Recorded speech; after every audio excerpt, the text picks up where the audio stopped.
உத்திரமேரூர் வட்டத்தில் 60 பயனாளிகளுக்கு கலைஞரின் கனவு இல்ல திட்டத்தின் கீழ் புதிய வீடுகள் கட்டுவதற்கான பணித்தரவு ஆணைகளை சட்டமன்ற உறுப்பினர் சுந்தர் வழங்கினார்.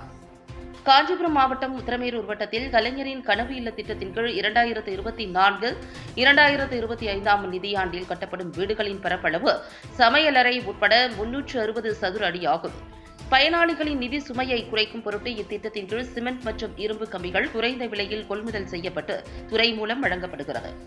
உத்திரமேரூர் வட்டார வளர்ச்சி அலுவலக வளாகத்தில் நடைபெற்ற நிகழ்வில் உத்திரமேரூர் சட்டமன்ற உறுப்பினர் சுந்தர் கலந்து கொண்டு 60 பயனாளிகளுக்கு புதிய வீடுகள் கட்டுவதற்கான பணித்தரவு ஆணைகளை வழங்கினார். இந்நிகழ்வில் வட்டார வளர்ச்சி அலுவலர் பானுமதி, ஒன்றிய செயலாளர் ஞானசேகரன், ஊரக வளர்ச்சித்துறை அலுவலக மேலாளர் சரஸ்வதி, ஊரக வளர்ச்சித்துறை சார்ந்த அலுவலர்கள், உள்ளாட்சி பிரதிநிதிகள், அரசு துறை சார்ந்த அலுவலர்கள் திரளானோர் பங்கேற்றனர்.